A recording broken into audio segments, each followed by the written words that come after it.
Hi, everyone. Welcome to this Spark Talk on the working conditions of Southern California community organizers, an examination of philanthropy's role. I'm Kara Park, Program Director with All Due Respect. We are a national effort to set, strengthen, and improve labor standards for community organizers. And we really believe that respect, security, and transparency are really fundamental to organizing for social change and that all organizers deserve it. We also really believe that organizers, organizational directors, and philanthropy all really have a role to play in that work. So that really is what brings us to our conversation today. And I'm joined here with Gloria Soto, Executive Director of Future Leaders of America, one of California's largest Latinx youth-serving organizations. Thanks so much for joining me, Gloria. Thank you for having me. Well, excited for our conversation. We can go ahead and just dive in. So as I mentioned at the beginning, part of All Due Respect's theory of change is really that organizers, organizational leaders, and funders all really have a key role to play in improving working conditions for organizers. So Gloria, from your standpoint, what do you see as the role of philanthropy in improving working conditions for organizers, especially in the Southern California region?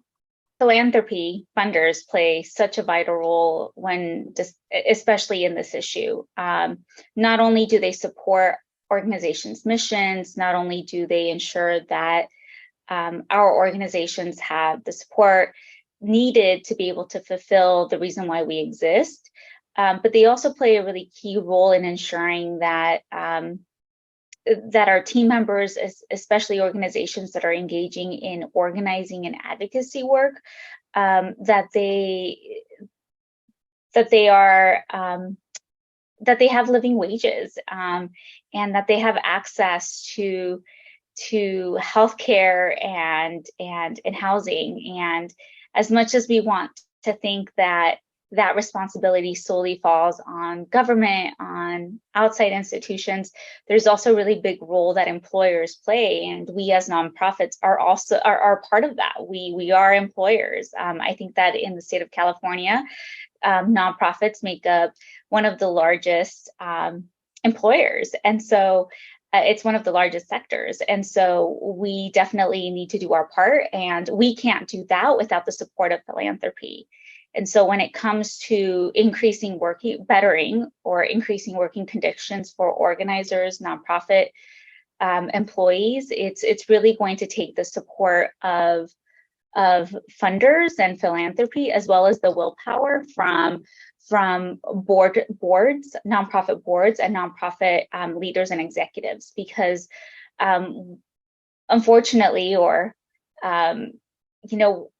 funders typically are not going to start with that conversation. They're not going to start by asking us, well, how much are you paying your team members?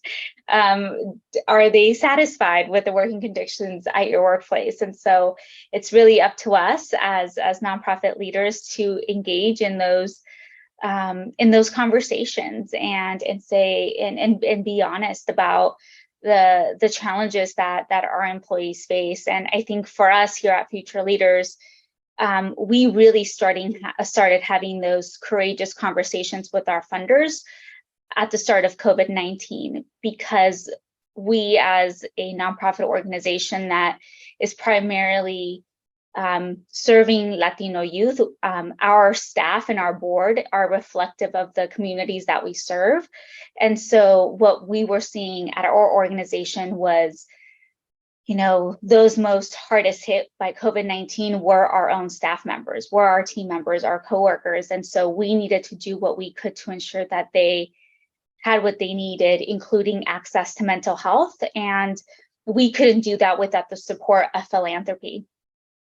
Thank you so much for just sharing all of that insight, and just sort of the layers of conversations, both internally in organizations and then with funders and program officers, that it really takes to address this issue from all angles. I think just as context for people tuning in, All Due Respect did some recent interviews with a number of organizational directors, including you, Gloria, and a handful of funders in the Southern California region, just to get a sense of the landscape of what is going on for community organizers in the region, what they're currently experiencing, and what some opportunities for interventions are. And so heard a lot of resonance with what you're sharing. I think a lot of what we heard sort of ended up coalescing around four main themes. So one sort of around just the sort of career pathway and the life cycle of organizing and the importance of really investing in organizer training and development and retention. Another theme around how organizations are working to mitigate just the impacts of organizing on the front lines. And then thirdly, I think also just the importance of supporting organizations through the internal development they're going through, the role of organizer voice, and what it looks like to navigate that as an organization. And then, of course, the fourth theme, as you really talked about, is that piece around living wages and the rising cost of living and just, the reality that folks are facing in terms of compensation and benefits and resources, really impacting how long organizers can stay in the job potentially. So as we're thinking about burnout and turnover and what organizations and also the philanthropy community can be doing about that, we had a lot of kind of rich conversations about opportunities there. And then I think at the same time, sort of an overarching theme that arose, which you just spoke about, is just the range of experiences organizations and funders had around even just tackling these conversations. So recognizing that there are some organizations like you're mentioning, like you, having these conversations, sort of bringing up some of the challenges that you're facing and what that looks like. And then other organizations who may not know how to start those conversations or aren't sure if it would be welcomed. And then I think on the funder side, we also hear about certain funders who are really like leading with asking those questions, talking about salaries, talking about staff turnover, potentially inviting groups to actually ask for more money or to submit full cost budgets. And then also funders who may not be sure how to start those conversations or if it is overstepping. And so wanting to sort of figure out how to navigate that well. So just like such a range of experiences. And I'm wondering if you can speak a little more to just what your experience has been in some of these conversations. Are there successes, promising developments you've seen? What have you learned through some of these partnerships? So I've been very encouraged by the changes that I've seen in philanthropy. I've had great conversations with some of our funders around this very topic, around staff turnover, around the importance of investing in our team members through their professional development, personal growth, as well as the importance of ensuring that we can pay competitively, that we can pay a wage that really honors this hard work of organizing, while also ensuring that, we can pay our staff's benefits. You'd be surprised how many boards and nonprofits really push back around this notion of providing health coverage at 100% to its employees. And so we've had really great conversations with our funders, where, especially during a time last year when my organization went through a unionization process, I had very candid conversations with our most trusted funders, and those were great. We had funders who, at the end of the conversation, said, just tell me what you need. What can we do to support you and your team during this time? And that it wasn't just words, but they were also actions. And those actions were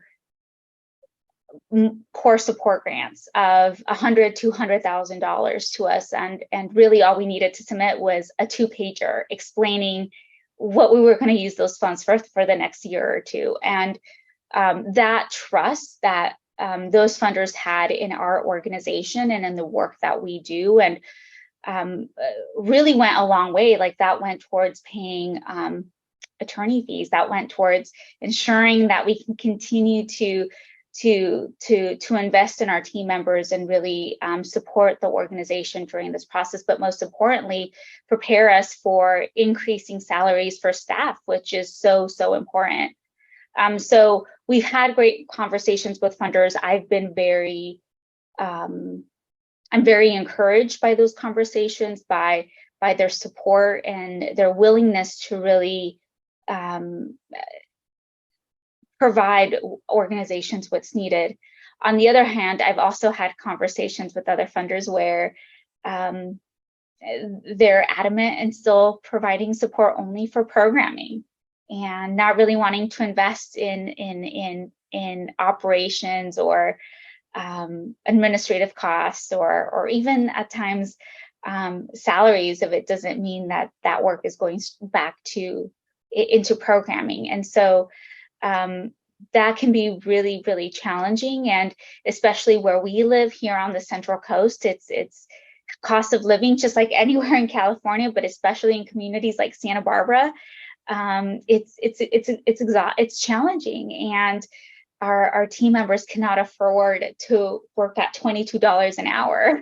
And some funders may think that that's competitive, but in some communities it's not, and that coupled with childcare expenses. And so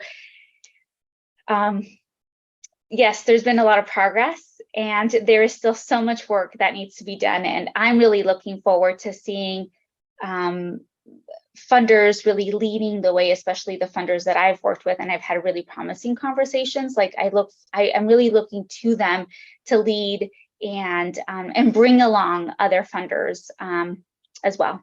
Thank you for sharing just some of your journey and what you've experienced and some of the bright spots and challenges you've been working through, and just the complexity of organizations really, navigating what it means to continue programming, to support staff, to retain staff who are so critical to that programming. And really, I think the vision of doing that in partnership with philanthropy and having funders who see themselves as partners and want to support you in navigating through that.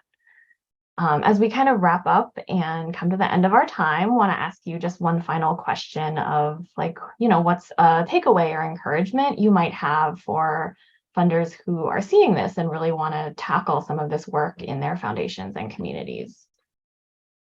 I have so much appreciation for funders who do as much as they can to remove barriers that make it challenging to submit grants, whether it's finding ways to lessen time spent on grant writing, whatnot. So really first looking at the way in which folks do or have their grant making processes, I think is a big step in that direction. Another thing too to look at is acknowledging that that foundations can give more than 5% of their endowment. I mean, ultimately, that is the floor, that is not the ceiling. And so I definitely want to encourage foundations, if they can, if they are able to give more, to increase their grant making, because we can't do this work without the support of foundations. And we as nonprofit leaders are definitely feeling the pressures from our team members. And not only is it that they're asking for better working conditions, but we're also seeing how hard this labor is. I mean, people come to work because this work is personal to them. And so not only are they fighting the good fight, but they're also at times victims of systemic inequities that exist in our communities. And I want to make sure that my team and other organizers across the state are honored, and that they know that their work is valued. And so we can't do that without the support of philanthropy. So powerful. Thank you for kind of ending on that note. And just for, being in this conversation with us today. As we close, on the screen, you'll see our contact info if you'd like to follow up. I've highlighted 2 resources from All Due Respect and where you can find them, both our national report and a toolkit on sustainable jobs for organizers that includes a funder-specific section.